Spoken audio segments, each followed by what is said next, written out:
नमस्कार साथियों, मैं विनोद शर्मा एक बार फिर से आपके एबीवाई के प्लेटफॉर्म पर स्वागत करता हूं। हम अर्थव्यवस्था पढ़ रहे थे और अर्थव्यवस्था में आज एक हम नया टॉपिक लेने वाले हैं जो है उदारीकरण, निजीकरण और वैश्वीकरण, जिसको अपन इंग्लिश में बोलते हैं लिबरलाइजेशन, प्राइवेटाइजेशन और ग्लोबलाइजेशन, जिसको शॉर्ट फॉर्म में बोलते हैं एलपीजी। आज का हमारा टॉपिक है उदारीकरण, निजीकरण और वैश्वीकरण। इंग्लिश ट्रांसलेशन इसका होगा लिबरलाइजेशन, प्राइवेटाइजेशन और ग्लोबलाइजेशन। इसको अपन बोलते हैं एलपीजी मॉडल। ठीक है, अब देखो इसमें क्या है, भारत ने एलपीजी मॉडल जो अपनाया था अपनी अर्थव्यवस्था में, वो कब अपनाया था? 1991 में। उससे पहले भारत में एलपीजी मॉडल को अर्थव्यवस्था में नहीं अपनाया गया था। ये 1991 में अपनाया गया था। और भारत में जब आर्थिक सुधार हुआ है, इनको एक तरीके से अपन क्या बोलते हैं, आर्थिक सुधार भी बोलते हैं। भारत में आर्थिक सुधार 1991 में हुए और 1991 में हमने ये मॉडल अपनाया। क्यों अपनाया, क्या रीजन रहे, वो हम सब इन पर बात करेंगे। लेकिन उससे पहले कुछ फैक्ट्स अपन पढ़ लेते हैं कि इसमें क्या क्या फैक्ट्स हैं जो अपन को याद रखने हैं और हमारे एग्जाम पॉइंट ऑफ व्यू से बहुत इंपॉर्टेंट है। कहीं ना कहीं ये सवाल ऑब्जेक्टिव टाइप में पूछे जाते हैं। तो सबसे पहले भारत की जो नई आर्थिक नीति है, नई आर्थिक नीति कौन सी? यही एलपीजी मॉडल। भारत की नई आर्थिक नीति के जनक किस किस को माना जाता है? तो पीवी नरसिम्हा राव, जो उस समय क्या थे, भारत के प्रधानमंत्री थे। तत्कालीन प्रधानमंत्री कौन थे?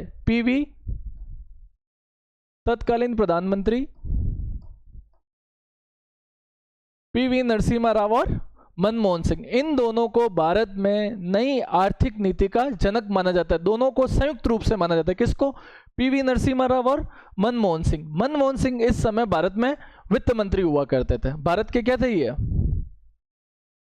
वित्त मंत्री। ठीक है, ये बात क्लियर हुई। क्यों इन दोनों को माना जाता है? क्योंकि मनमोहन सिंह इस समय वित्त मंत्री थे और जो ये पीवी नरसिम्हा राव थे ये भारत के प्रधानमंत्री थे। इन दोनों ने मिलकर भारत में एलपीजी मॉडल को लागू किया। इसलिए भारत में नई आर्थिक नीति के जनक किसको माना जाता है? पीवी नरसिम्हा राव और मनमोहन सिंह जी को।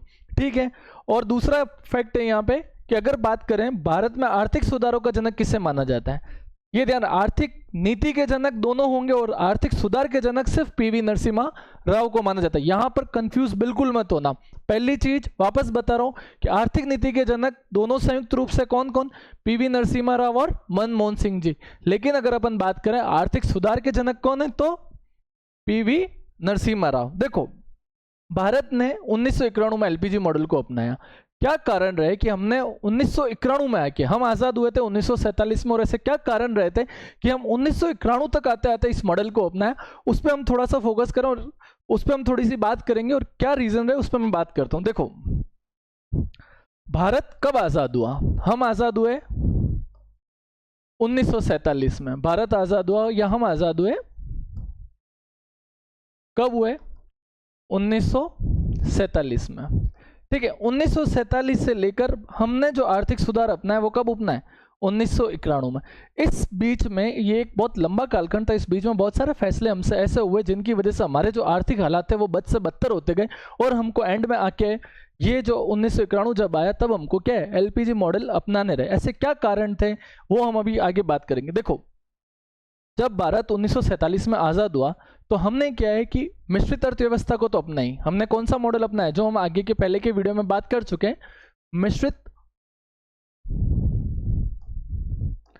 अर्थव्यवस्था के मॉडल को अपनाया। ठीक है, पर इस समय क्या है, हमने मिश्रित अर्थव्यवस्था तो अपनाई लेकिन हमने निजी क्षेत्र को उतना महत्व नहीं दिया। हमने निजी क्षेत्र को निजी क्षेत्र को अपनाया तो सही, लेकिन हमने उसको हमेशा क्या है, सार्वजनिक क्षेत्र के अंतर्गत सरकार के अधीन रखा है ना।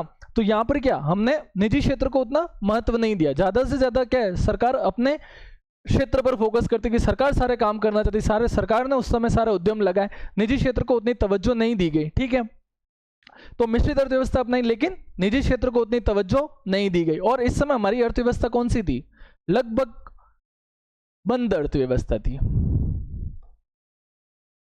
देखो, बंद अर्थव्यवस्था होने के कारण क्या थे, हम सबको पता है कि भारत जब गुलाम बना तो उसमें एक कंपनी का बहुत बड़ा हाथ था, वो थी east India company. East India company Bharat में जब सबसे पहले आई थी तो वो क्या आई थी, वो व्यापार करने आई थी, लेकिन धीरे धीरे धीरे धीरे उसने क्या है, भारत को अपना गुलाम बना लिया। और इस तरीके जो हमारे ऐतिहासिक कटु अनुभव थे उसकी वजह से क्या कि हमने इन विदेशी कंपनियों को भारत से दूर रखने का सोचा, और हमने क्या एक तरीके से बंद अर्थव्यवस्था मॉडल को, लगभग बंद व्यवस्था कह सकते हैं, पूरी तरीके से बंद नहीं कह सकते, लगभग बंद अर्थव्यवस्था को हमने अपनाया।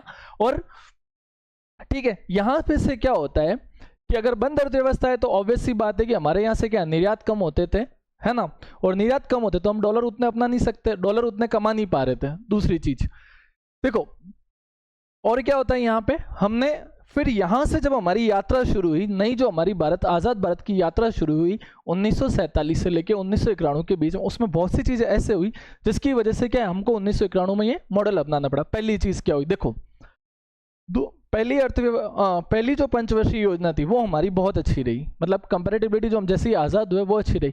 दूसरी अर्थव्यवस्था भी अच्छी रही, दूसरे पंचवर्षीय मॉडल, सॉरी दूसरा जो पंचवर्षीय मॉडल था वो हमारा कब से कब था, 1957 से 62 तक। ठीक है, इसमें क्या है, हमने उद्योगों को महत्व दिया। अगर आप दूसरी पंचवर्षीय योजना देखोगे तो उसमें किसको महत्व दिया गया, उद्योगों को बहुत ज्यादा महत्व दिया गया। लेकिन ये उद्योग क्या थे, सारे के सार्वजनिक क्षेत्र में उद्योगों को महत्व दिया गया था। मतलब जो ये उद्योग थे वो कौन फैक्ट्रियां कौन लगा रहे थे, वो सरकार लगा रही थी। लेकिन क्या हुआ कि सरकार इनको उतनी अच्छे से चला नहीं सकी, और ये क्या धीरे धीरे क्या घाटे में जाने लगे। इनको वापस उबारने के लिए क्या सरकार ने और पैसा लगाया, और पैसा लगाया, तो ये क्या, ये हमारे क्या जो उद्योग लगाए यहाँ पे वो लगभग सारे क्या घाटे के सौदे साबित हुए। और उसके बाद आती है तीसरी पंचवर्षीय योजना। ये ऐसी पंचवर्षीय योजना थी जो भारत के इतिहास में सबसे घातक पंचवर्षीय योजना थी। अगर शायद ये पंचवर्षीय योजना होनी होती तो आज भारत के आर्थिक हालात बहुत अलग होते। क्यों होता है, देखो यहां पर क्या होता है, जैसे ही 1962 के आसपास हम आते हैं और भारत का युद्ध होता है किससे, चीन से। पहला युद्ध किससे हुआ, भारत चीन युद्ध होता है यहां पर। फिर 1965 में हमने युद्ध लड़ा पाकिस्तान से। देखो ये 1965 का वो युद्ध है जब हमारे प्रधानमंत्री होते थे माननीय लाल बहादुर शास्त्री, और हमारे देश के लोगों ने, हमारी ऐसे आर्थिक हालत है कि लोगों, उनको आह्वान करना पड़ा लोगों से कि आप एक टाइम का खाना कम खाइए और क्या सेना के लिए वो पैसा इंतजाम किया जाए। हमारा वो आर्थिक हालात इस पंचवर्षीय योजना में हो गए। अब देखो चीन भी हमारा पड़ोसी, पाकिस्तान भी हमारा पड़ोसी, अब पड़ोस और दोनों ही हमारे दुश्मन, और दुश्मन क्या होता है, दुश्मन का दुश्मन, दोनों आपस में दोस्त होते हैं। तो इससे क्या हुआ, इससे हमारे जो खर्चे हैं रक्षा क्षेत्र पे, हमारा खर्चा क्या है बहुत ज़्यादा होने लगा। और सबको पता है कि भारत रक्षा उपकरण हमेशा क्या बाहरी देशों से ही ज़्यादा मंगाते, चाहे हमारे सुखोई देख लो, चाहे हमारे राफेल देख लो। आज भी हम क्या जितने भी हमारे रक्षा उपकरण हम क्या है बाहरी देशों से ज़्यादा मंगाते, तो ऑब्वियस सी बात है उनको क्या हम डॉलर में पैसा देते हैं, तो यहाँ पे भी क्या है हमारे आयात ज़्यादा है ना। फिर इसके बाद आते हैं हम 1971 में वापस भारत पाकिस्तान युद्ध होता है।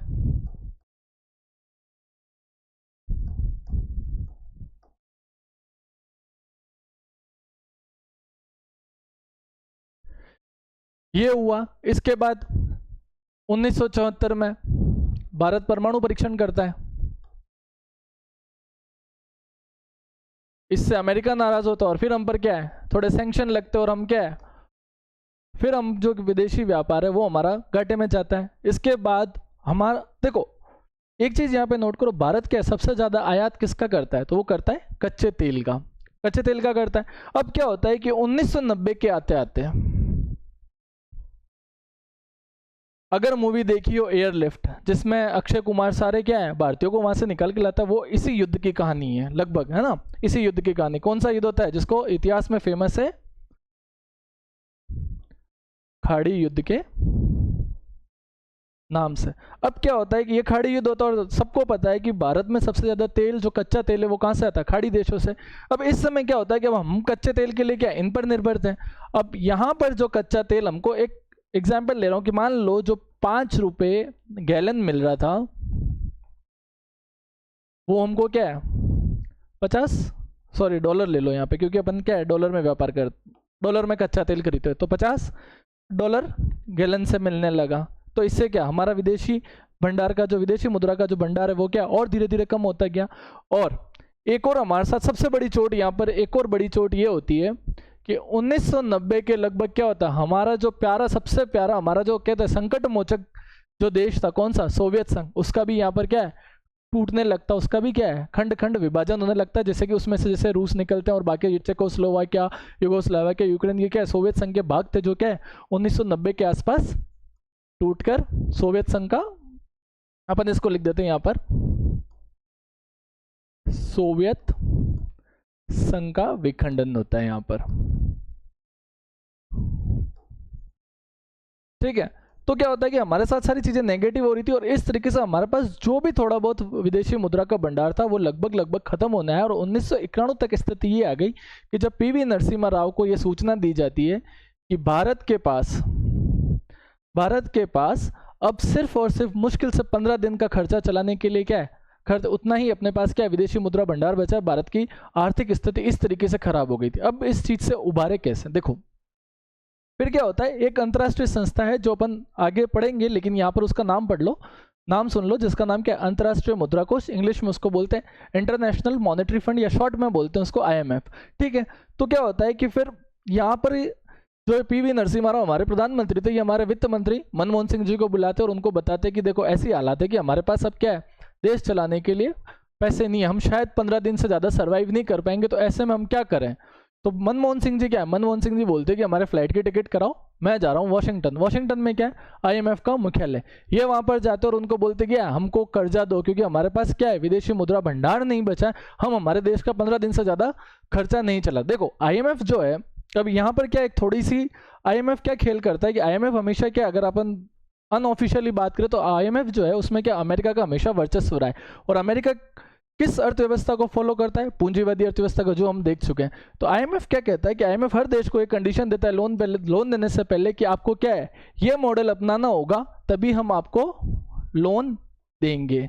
जब IMF ने ये शर्त रखी कि अगर आप LPG मॉडल को अपनाते हो, जो भाई अपन क्या है पहले बात कर रहे थे कि LPG मॉडल अपनाते हो तो ही हम आपको लोन देंगे, और वहां पर मनमोहन सिंह जी ये कमिट करके आते हैं कि हाँ हम ये मॉडल को अपनाएंगे, आप तो हमको लोन दो, हमको हमारा क्या है देश चलाना है, वरना हमारे देश के आर्थिक हालात बहुत बिगड़ जाएंगे।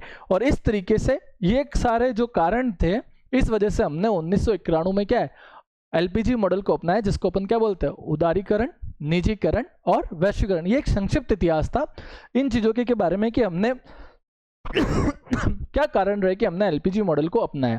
अब हम बात करने वाले हैं कि LPG मॉडल होता क्या है। इसमें हम तीनों टर्म्स को इंडिविजुअल करके पढ़ेंगे। पहले टर्म क्या होती है, जैसे उदारीकरण क्या है उसको समझाऊंगा क्या होता है, फिर अपन आगे बात करेंगे कि कैसे कैसे क्या क्या हुआ। ठीक है, देखो सबसे पहले बात करते हैं अपन उदारीकरण की। पहले इसकी ऑफिशियल लैंग्वेज समझ लो, फिर मैं आपको क्या है इसको अपनी देशी भाषा में समझाऊं। देखो इससे आशय अर्थव्यवस्था के विभिन्न भागों के विनियमन में डील की नीति अपनाने से है। अब यहाँ पे ये शब्द समझो, पहला शब्द अपन क्या है, उदारीकरण। ठीक है, इसको अगर मैं बिल्कुल अपनी भाषा में बात करें तो अपन क्या लिखेंगे, नियमों का सरलीकरण होना।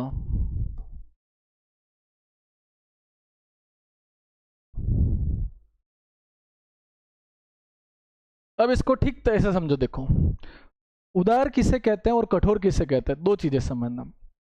ऐसा एग्जाम्पल देखो, एक जैसे मैं हूँ, ठीक है, मैंने मेरे पापा को बोला पापा आज रात को मैं घर नहीं आऊंगा, मैं पार्टी वार्टी करने जा रहा हूँ दोस्तों के साथ, आज मैंने घर नहीं आना। पापा 10 सवाल, किसके साथ जा रहा है, क्यों जा रहा है, भाई कितने बजे जा रहा है, 8 बजे जा रहा है, 9 बजे तक घर आ जाना चाहिए, 9 बजे घर नहीं आएगा तो क्या है घर का गेट बंद कर देंगे, तेरे को वापस नहीं आने देंगे। तो सारे दोस्तों को फोन कर, हाँ भाई किसके साथ जा रहा है, क्यों जा रहा है, कैसे जा रहा है, मतलब 50 सवाल, आपको जाने से पहले 1000 परमिशन लेनी, 1000 लाइसेंस लेने। तो क्या है उसमें क्या बोलेंगे अपन कि यार पापा तो हमारे क्या है बड़े कठोर टाइप के। और दूसरी तरफ दूसरी सिचुएशन लो, मैंने पापा को बोला पापा पार्टी करने जा रहा हूँ, रात को लेट आऊंगा, पापा ने बोला ओके बेटा गुड लक एंजॉय, और क्या चाबी बाहर रख रहे, तेरी रात को इच्छा पड़े 3 बजे आ, 4 बजे आ, 5 बजे आ, तो क्या है यहाँ पापा क्या है उदार पापा है। क्यों है वो यहाँ उदार पापा, क्यों है, क्योंकि उन्होंने क्या है बहुत नियम क्या है सरल बना रखे।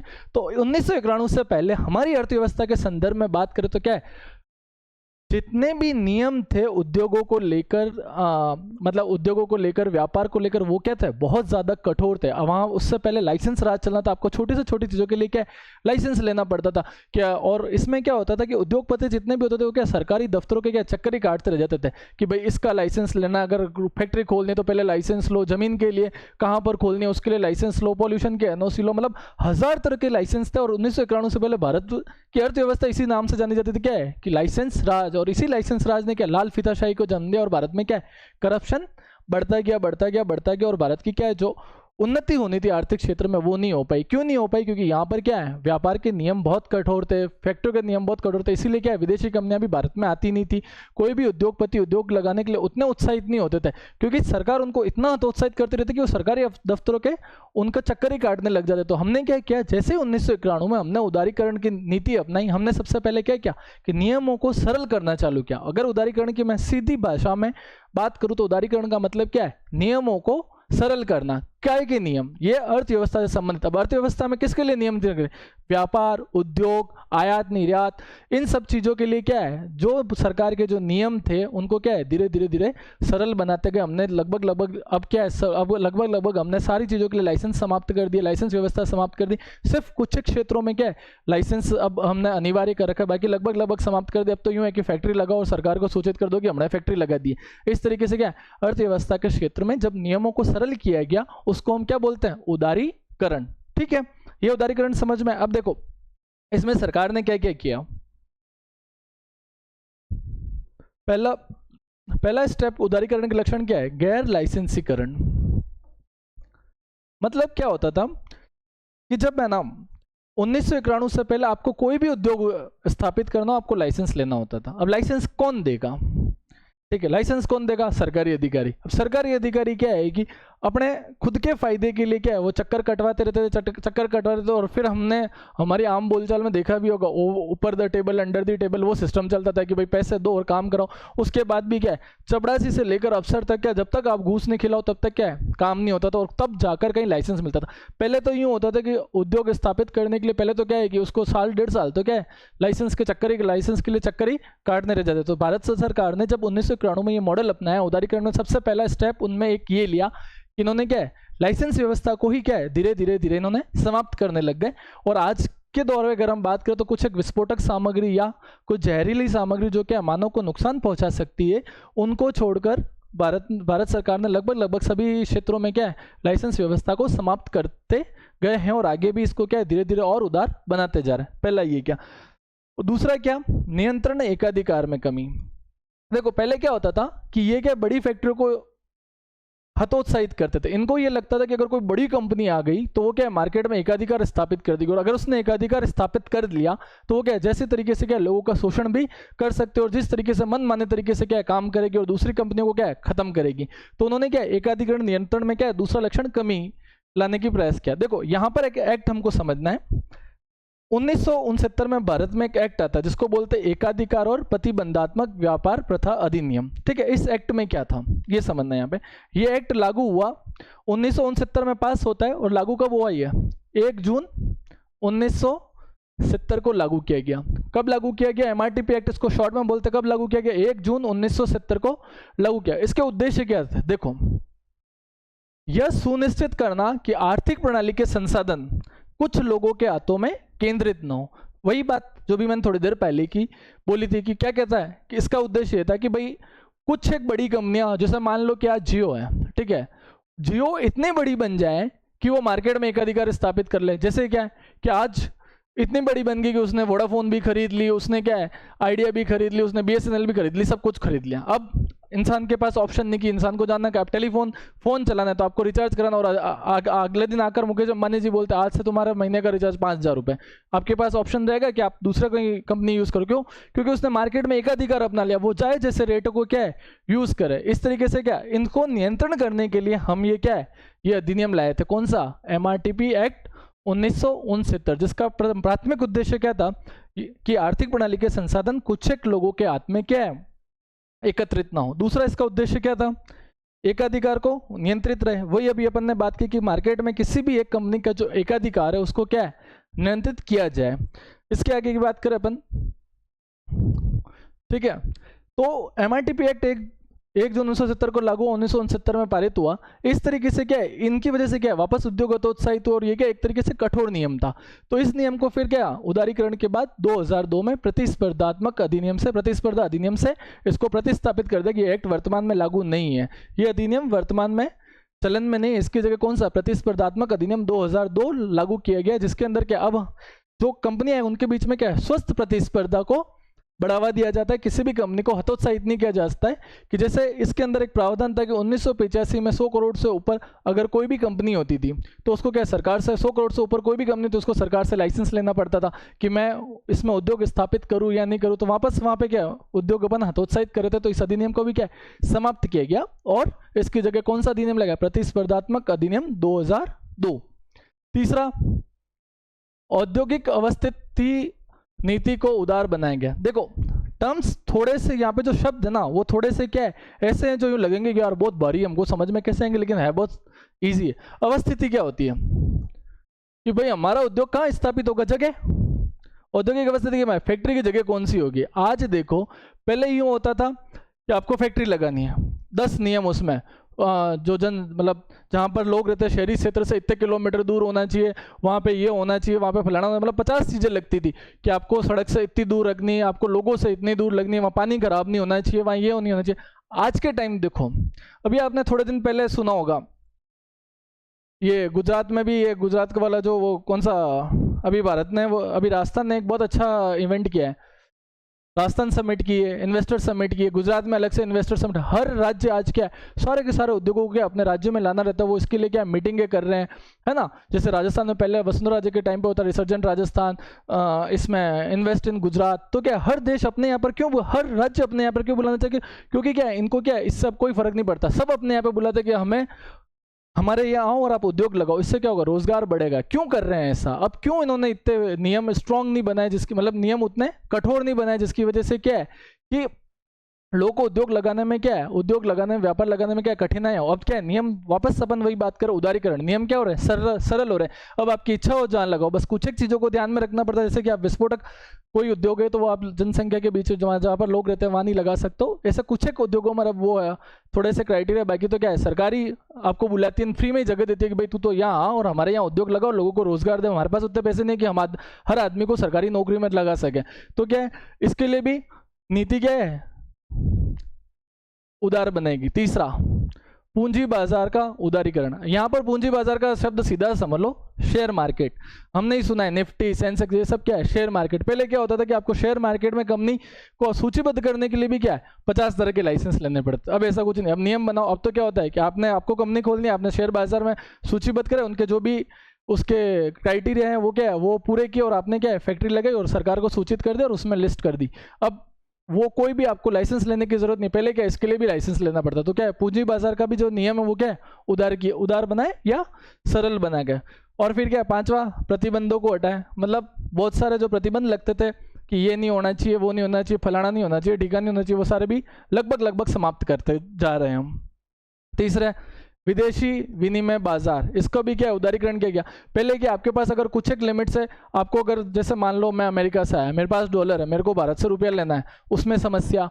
कोई आदमी यहाँ से अमेरिका व्यापार कर रहा, अमेरिका से भारत में व्यापार कर रहा, तो दोनों की क्या है मुद्रा लगे, भारत में रुपया चलता है, अमेरिका में डॉलर चलता है। अब हिंदुस्तान का बैठा आदमी अगर अमेरिका में निर्यात कर रहा तो वहां से क्या उसको डॉलर ही मिलेगा, लेकिन उसको क्या है रुपए को, उस डॉलर को रुपए में परिवर्तन कराना पड़ेगा। तो उसको लेकर भी क्या है बहुत सारे कठोर नियम। तो उस समय एक एक्ट चलता था, एक अधिनियम चलता था, कौन सा,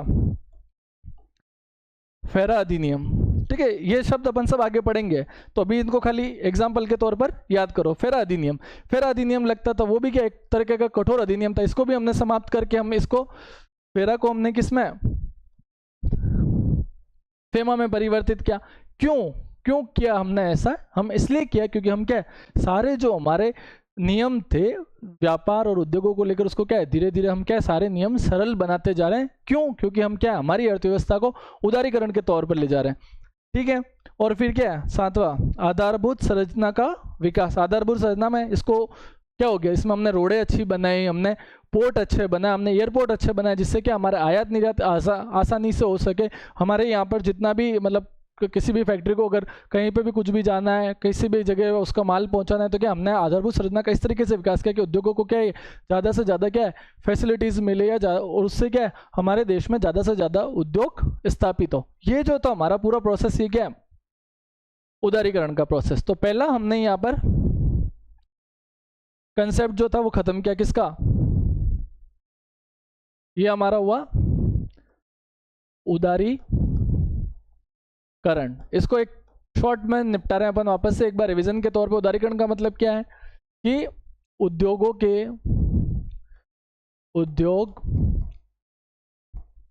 धंधों के नियमों का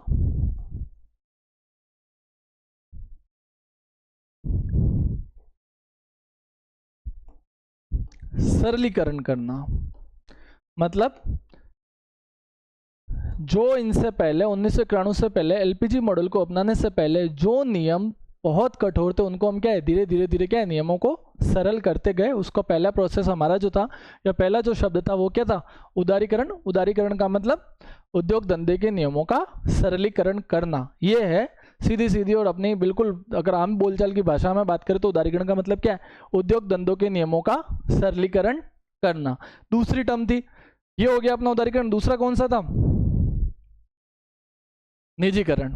पहले हम इसकी अर्थव्यवस्था के तौर पर इसकी मतलब अर्थव्यवस्था में जो अपन भाषा यूज करते हैं, इसकी परिभाषा में जो भाषा यूज करते हैं उसकी बात करेंगे, फिर उसके बाद हम अपन इसकी क्या है सिंपल भाषा में अपने आम बोलचाल की भाषा में बात करते हैं। ठीक है, ये क्या है, इसके तहत सार्वजनिक क्षेत्र के उद्यमों का स्वामित्व सरकार से निजी क्षेत्र को स्थानांतरित होता है। उदाहरण के तौर पर समझना, देखो हम जहां से रिकॉर्डिंग कर रहा हूं, मैं कहां से रिकॉर्डिंग कर रहा हूं, हाँ मैं अभी उदयपुर से रिकॉर्डिंग कर रहा हूं। उदयपुर में एक बहुत बड़ी कंपनी है, कौन सी, इसको बोलते हैं हिंदुस्तान जिंक लिमिटेड। बस उदाहरण है, ये उदाहरण समझ जाओगे तो ये पूरा प्रोसेस समझ में आ जाएगा, या ये निजीकरण आपको समझ में आ जाएगा। ठीक है, हिंदुस्तान जिंक लिमिटेड जब बनाई गई थी या जब यहाँ पर लगाई गई थी तो ये किसकी थी, भारत सरकार की थी। ठीक है, भारत सरकार ने इसको स्थापित की, भारत सरकार इसको चला रही थी, यहाँ तक ठीक था। तो ये क्या थी यहाँ पर इस टाइम, ये कौन सी थी, सरकारी कंपनी, सरकारी कंपनी थी यहाँ पर ये। अब क्या होता है, धीरे धीरे जब ये कंपनी काम करती है तो ये भी क्या घाटे में जाती है, घाटे में जाती जाती इस तरीके से इतनी घाटे में चली जाती है कि इसका खर्चा भी क्या सरकार के ऊपर भारी पड़ रहा होता है, कि सरकार अपने खर्चे से इसका खर्चा चला रही होती है, अपने खर्चे से यहाँ के मजदूरों को तनख्वाह दे रही होती है। तो इस तरीके से क्या सरकार फिर क्या करती है, इसको अब इसकी जो हिस्सेदारी है उसको क्या कर देती है, बेच देती है। किसको बेचती है, एक प्राइवेट कंपनी आती है जिसका नाम क्या है,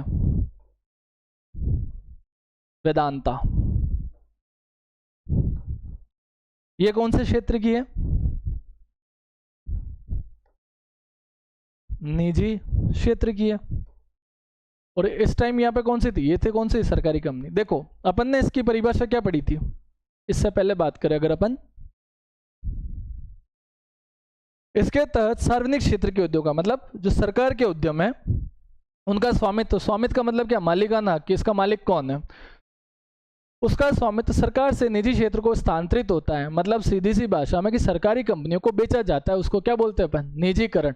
मतलब हिंदुस्तान जिंक को जब वेदांता को बेचा गया तो पहले इसका मालिक कौन था, सरकार। अब इसका मालिक कौन है, वेदांता। वेदांता निजी क्षेत्र की, पहले कौन था, सरकार। तो सरकार का मालिकाना है क्या, सरकार जब अपनी कंपनी को निजी क्षेत्र को बेच देती है तो उस प्रोसेस को या उस पूरे अपन प्रोसेस को क्या बोलते हैं, निजीकरण। तो निजीकरण की सीधी सी परिभाषा ये है कि सरकारी कंपनी जब कोई भी निजी क्षेत्र को बेची जाती है उसको क्या बोलते हैं अपन, निजीकरण। अभी जैसे आपने सुना, आप जब से मतलब एक तरीके से ये समझो कि जब से मोदी जी आए आपने ये बहुत सुना होगा कि सरकार इसको भी बेच देगी, उसको भी बेच देगी, बीएसएनएल बेच रही है, रेलवे बेच रही है, ये बेच रही है, फलाना बेच रही है। तो वो क्या कर रही है, वो एक्चुअली क्या कर रही है, वो निजीकरण कर रही है कि निजी क्षेत्र को क्या है, इन सब चीज़ों को बेचो ताकि मतलब निजी क्षेत्र को क्या है, ये सारी कंपनियां बेच रही ताकि क्या उनका संचालन अच्छे से और उनका जो बोझ भारत सरकार पर पड़ रहा है उसको क्या है धीरे धीरे क्या है खत्म किया जा सके। और भारत ने अभी तक लगभग सारे क्षेत्र में निजी क्षेत्र को क्या है प्रोत्साहित करने लगी और निजी क्षेत्र को क्या है ज्यादा से ज्यादा क्या है, निजी अपनी कंपनियां निजी क्षेत्र को देती जा रही है। सिर्फ 2 क्षेत्र अब भारत सरकार ने अपने लिए आरक्षित रखे। पहला तो है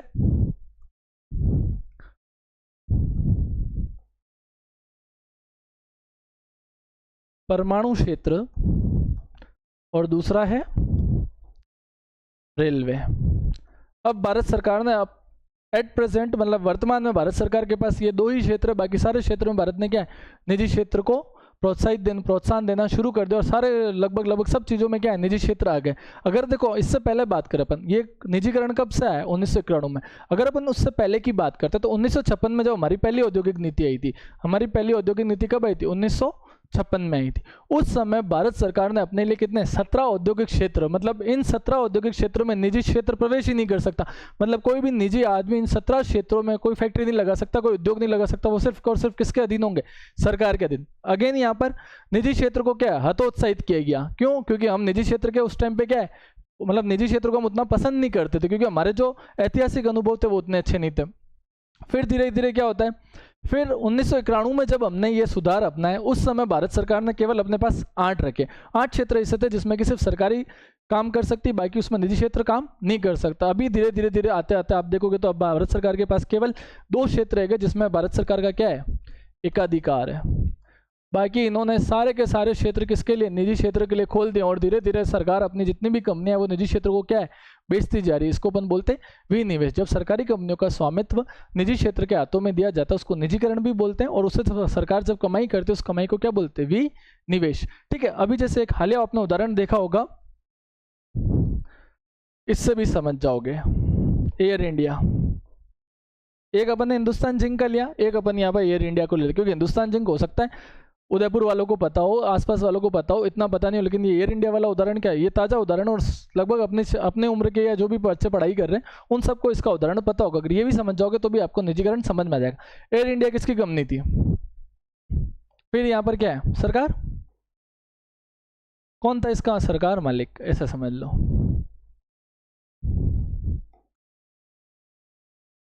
सरकार ने इसका क्या किया, बेचा ही कर लेते अपन, सीधी भाषा में सिंपल भाषा में बात करें। किसको बेचा? टाटा को। ठीक है,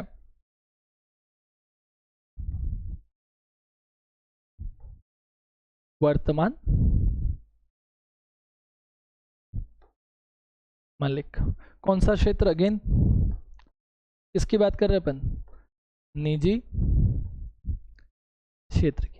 तो यहाँ पर बात करें, एयर इंडिया पहले कौन सी कंपनी थी, सरकारी कंपनी थी। सबको पता है कि एक ही एयरप्लेन की मतलब वो कहते हैं अपन, एक ही फ्लाइट कंपनी जो थी वो कौन सी थी, सरकारी थी। कौन सी थी? Air India. इस एयर इंडिया इतने घाटे में गई कि इनके जो प्लेन थे उनके तेल के पैसे नहीं निकल रहे थे। ठीक है, तो और इनके क्या है, इनके जो पायलट थे, इनके जो एयर होस्टेसेस थे, उनको तनख्वाह नहीं मिलती थी 6-6 महीने तक। फिर सरकार अपना पैसा लगाती, उनको तनख्वाह देती, इससे कुछ कमाई नहीं होती। सरकार ने सोचा इसको तो बेचो और खत्म करो इसका मैटर। तो सरकार ने किसको बेचा? टाटा को बेचा। अभी क्या है, निजी क्षेत्र में टाटा। ठीक है, तो एयर इंडिया अब क्या होगी, निजी क्षेत्र की होगी। पहले किसकी थी? सरकार। तो सरकार के यहाँ पर जो सरकार का स्वामित्व था, वहां से जो ये स्वामित्व निजी क्षेत्र के हाथों में गया, इसी को क्या बोला गया, निजीकरण। ठीक है, निजीकरण समझ में आया। अब अपन बात करें निजीकरण के लक्षण क्या क्या है। सबसे पहला लक्षण क्या, अनारक्षण की नीति।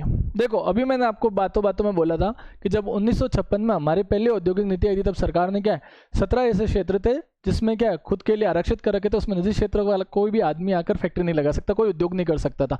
तो सोचो, अर्थव्यवस्था के इतने बड़े से अर्थव्यवस्था में 17 ऐसे क्षेत्र थे जो निजी क्षेत्र के लिए अलाउड ही नहीं थे। तो उसमें क्या है धीरे धीरे उनको क्या है खत्म करते गए। अनारक्षण, ये आरक्षण किसके लिए था? यहाँ पर आरक्षण सरकार ने अपने लिए कर रखा था।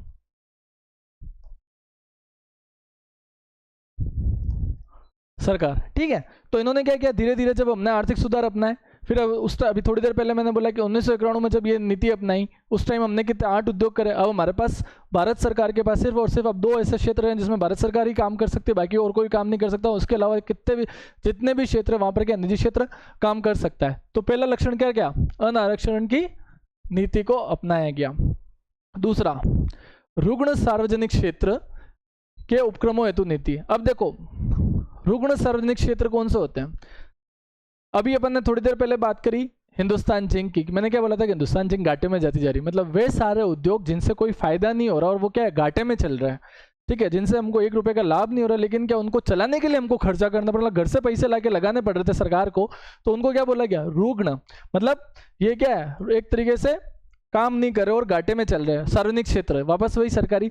तो जो भी ऐसी सरकारी कंपनियां थी जो क्या है घाटे में काम कर रही थी, उनके लिए भी सरकार ने क्या नीति लाई, उनकी नीति क्या लाई, उन्होंने अपनी हिस्सेदारी धीरे धीरे धीरे क्या बेचती गई और किसको देती गई, निजी क्षेत्र को देती गई। तो यहाँ पर क्या वापस जो हमारे रुग्ण, मतलब जो हमारे ऐसे उपक्रम थे या हमारी ऐसी फैक्ट्रियाँ थी जो क्या घाटे में चल रही थी, सरकार ने उनको क्या है बेचने की धीरे धीरे नीति बनाती गई और उनके लिए क्या है नई नीतियाँ लाती गई। तो इसमें भी हमने क्या है निजीकरण को ही प्रोत्साहित किया। और दूसरा जो इसका जो लक्षण था वो क्या गया, रुग्ण सार्वजनिक क्षेत्र के उपक्रमों हेतु नीति। तीसरा, नवरत्न और मिनी रत्न उपक्रम हेतु नीतियाँ। देखो अभी भी सरकार के पास बहुत सी फैक्ट्रियां हैं, ठीक है, जिनको अपन बोलते हैं सार्वजनिक क्षेत्र के उपक्रम। सरकार ने क्या है इनको ऐसे डिवाइड कर रखा है, वो टर्नओवर के या मतलब इनकी जितनी कमाई होती है, इनके पास कितनी संपत्तियां है, उसके हिसाब से सरकार ने 3 कैटेगरी में उनके जो सार्वजनिक क्षेत्र के उपक्रम है वो डिवाइड कर रखे हैं, मतलब उनको विभाजित कर रखा है। कौन कौन से, मिनी रत्न, नवरत्न और महारत्न। ये क्या होता है, इनके क्राइटेरिया क्या क्या होते हैं वो देखो अपना अभी विषय नहीं है, अपन उसमें बात ही नहीं कर रहे।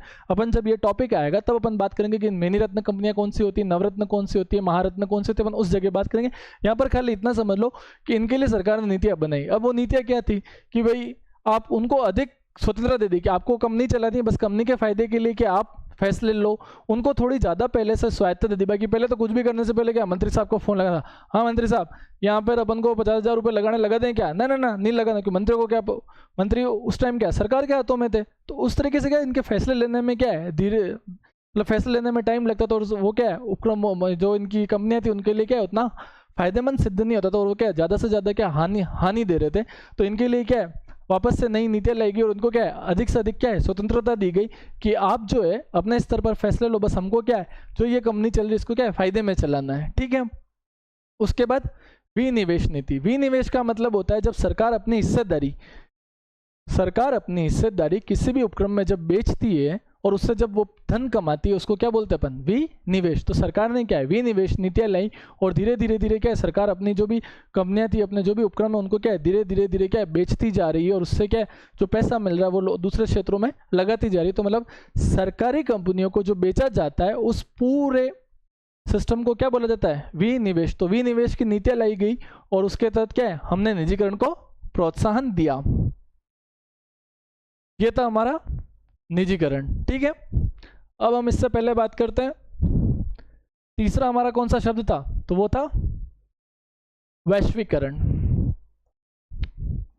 ठीक है। अब यहां पर बात करते हैं वैश्वीकरण क्या होता है, समझो।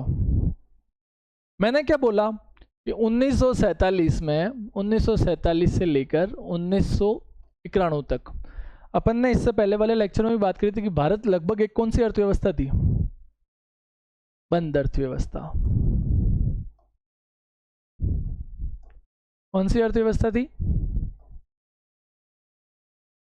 बंद अर्थव्यवस्था, ठीक है। क्यों, जैसे मान लो ये अपना कैसे, ये था अपना प्यारा भारत,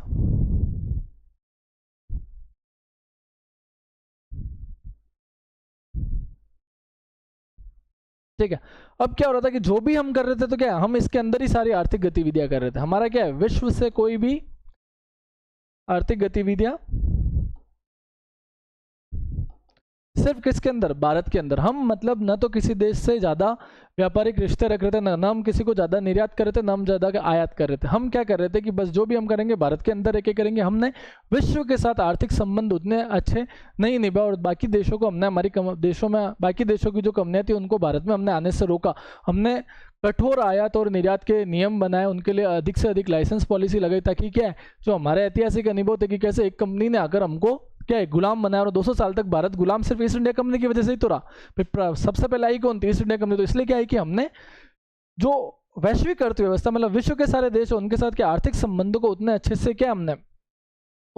हमने आर्थिक संबंधों को नहीं निभाया और हमने क्या हमारी अर्थव्यवस्था को विश्व के लिए खोला ही नहीं, ठीक है। तो अब क्या होता है कि 1991 में जब IMF ने या हमको बोलते हैं अंतर्राष्ट्रीय मुद्रा कोष ने जब हमको ये शर्त रखी कि LPG मॉडल अपनाना है, LPG मॉडल में तीसरा क्या था, वैश्वीकरण। वैश्वीकरण का सीधा सा शब्द क्या है, अपने देश की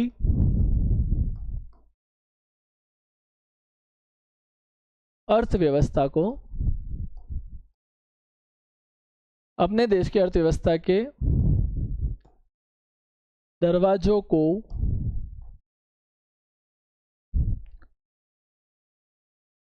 विश्व की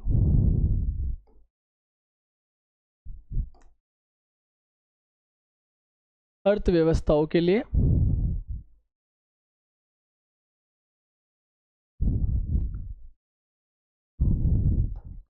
खोलना। मतलब क्या कि किसी भी देश की कंपनी अब क्या है, भारत में आकर व्यापार कर सकती है, आसानी से कर सकती है। यहाँ पर शब्द सुनना, आसानी से।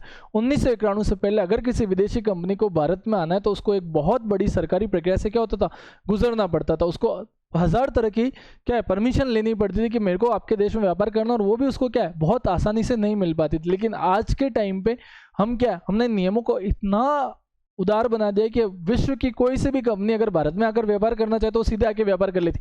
वो क्या करते थे, सरकार को सूचना देती है, आरबीआई को सूचना देती है, और अपना क्या उद्योग स्थापित कर लेते। उसको किसी प्रकार के लाइसेंस लेने की आवश्यकता नहीं पड़ती, उसको किसी प्रकार की परमिशन लेने की आवश्यकता नहीं पड़ती। ये हम ऐसा क्यों कर रहे हैं? देखो, इसलिए कर रहे हैं क्योंकि अगर विदेशी कंपनी आएगी, वो यहाँ पर फैक्ट्री लगाएगी, तो उससे क्या लोगों को रोजगार मिलेगा। यही कारण है कि हमने अभी हमारे बहुत सारे प्रोग्राम भारत सरकार के ऐसे हैं जो क्या है कि भारत में विदेशी कंपनियों को क्या है, हम बुला रहे कि भाई आप यहाँ आओ और हमारे यहाँ फैक्ट्री लगाओ। मोदी सरकार जब आई थी, जब 2014 में प्यारे मोदी जी आए थे, तो उन्होंने सबसे पहले उनका सबसे बड़ा जो फोकस था वो किस पर था?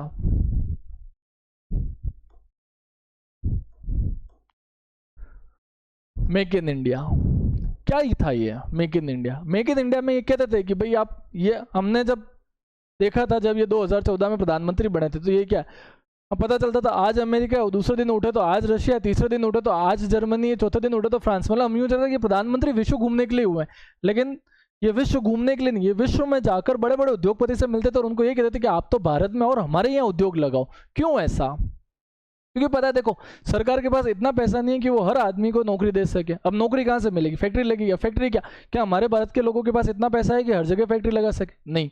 तो ये क्या बाहर जाते और बाहर के जो उद्योगपति उनको बोलते कि आप तो भारत में आओ, हमने आपके लिए इतने नियम उदार कर लिए हैं कि आप तो यहाँ पर खाली फैक्ट्री लगाओ, बस आपको जो चाहिए वो हमसे मांगो, हम देंगे आपको, सरकार देगी आपको सारी सुविधाएं, बस आप तो आओ और यहाँ फैक्ट्री लगाओ।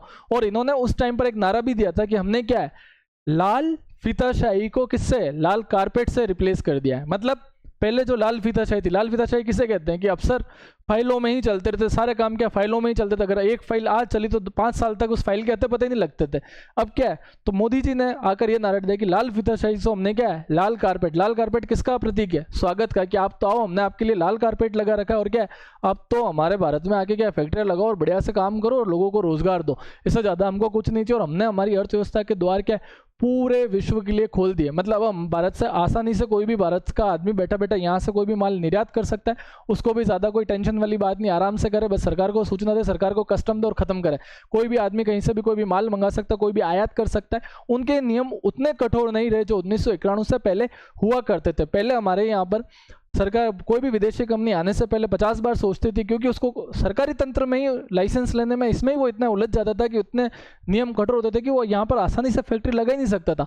आज आप अगर मार्केट में निकलो, आराम से पिज्ज़ा हट देख लो, मैकडोनाल्ड्स देख लो, फ़ोन में एप्पल देख लो, सैमसंग का फ़ोन देख लो, आप कारों में देख लो, MG देख लो, BMW देख लो, ये सारी कारें क्या विदेशी कंपनियां, ये सारी क्या विदेशी कंपनियां आज आसानी से भारत में क्यों व्यापार कर पा रही है? क्यों? क्योंकि हमने LPG मॉडल को अपनाया।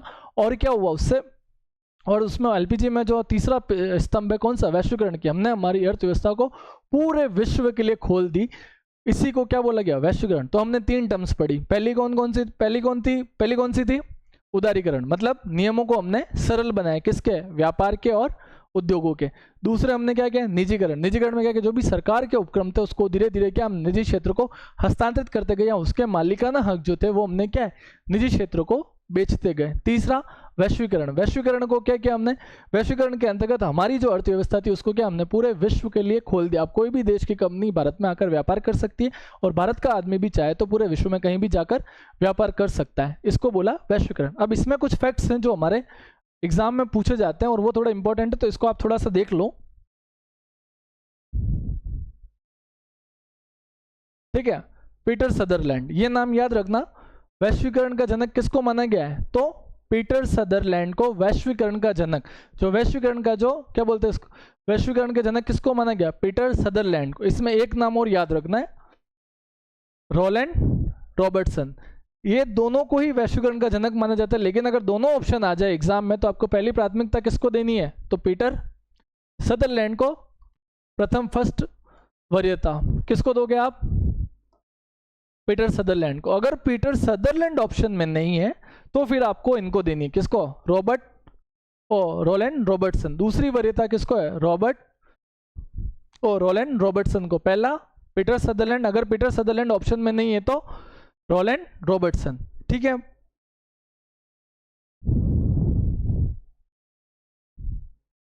और एक मार्शल मैकलूटन, ये नाम भी याद रखना, ये इन दोनों से ज्यादा पूछा गया है। इन्होंने क्या है कि एक अवधारणा दी थी, किसकी? वैश्विक गांव की। ठीक है, इन्होंने एक अवधारणा दी थी वैश्विक गांव की अवधारणा। ये अवधारणा क्या होती है? ये यूं कहते हैं कि पूरा विश्व क्या एक गांव है, जहां पर क्या आप आराम से, जैसे कि गांव में क्या एक घर दूसरे घर पे निर्भर होता है। हम एक चीज के लिए एक आदमी किसी भी जरूरत के लिए दूसरे पर निर्भर होता है, दूसरा तीसरे पर निर्भर होता है, इससे तो एक दूसरे के ऊपर निर्भर रहते हैं। ठीक उसी तरह क्या है, पूरा विश्व अपनी जरूरतों के लिए क्या है, दूसरे देशों पे एक देश दूसरे देश पर निर्भर है। तो क्या है, पूरा विश्व एक गांव की तरह है। तो इन्होंने वैश्विक गांव की अवधारणा दी। ठीक है, उनका नाम क्या है? मार्शल मैकलूटन। तो अपन ने यहाँ पर 3 नाम याद किए। पहला कौन सा? पीटर सदरलैंड, वैश्वीकरण का जनक। अगर पीटर सदरलैंड ऑप्शन में नहीं है तो दूसरी वरीयता अपन किसको देंगे? रोलैंड रॉबर्टसन को। और अगर अपन बात करें वैश्विक गांव की अवधारणा किसने दी थी? तो मार्शल मैकलूटन। ठीक है, अब इसमें क्या क्या लक्षण है वैश्वीकरण के? देखो, विनिमय दर में सुधार किया। विनिमय दर क्या होती है? ठीक है, समझो इस चीज को। मैं मान लो कपड़ों का व्यापार करता हूँ, ठीक है, मेरी फैक्ट्री उदयपुर में। अब मैं यहाँ से बैठा मेरे को माल बेचना है जापान। ठीक है, जापान की करेंसी कौन सी है? येन। हमारे यहाँ पर क्या चलता है? रुपया। क्या मैं उस येन से भारत में व्यापार कर सकता हूँ? मैं भारत में कोई चीज़ खरीद सकता हूँ? नहीं खरीद सकता। क्या जापान के पास रुपया मिलेगा? नहीं मिलेगा। वो वहाँ से मुझे किस में भुगतान करेगा? येन में। येन जो उनकी मुद्रा है, हमारे यहाँ पे रुपया चलता है, उनके यहाँ पर येन चलता है। वो मेरे को क्या करेगा? येन में भुगतान करेगा। क्या मैं उस येन को यहाँ पर मतलब प्रयोग कर सकता हूँ? नहीं कर सकता हूँ। मैं अगर यहाँ से येन लेके पेट्रोल पंप पे जाऊँ, क्या मेरे को पेट्रोल देगा? नहीं देगा। उसको क्या चाहिए? रुपया, क्योंकि हमारे यहाँ की वैधानिक मुद्रा क्या है? रुपया। तो क्या होता है कि विनिमय दर होता है। विनिमय दर का मतलब क्या होता है कि एक येन 1 रुपये के कितने बराबर है? ठीक है, जैसा अपन कहते हैं ना कि आज $1 80 रुपये के बराबर। मतलब अगर मेरे पास $1 है तो मेरे को कोई जिसके पास से मैं उस $1 को अगर रुपये में परिवर्तन करवाऊंगा तो कितना मेरे को? 80 रुपये मिलेगा।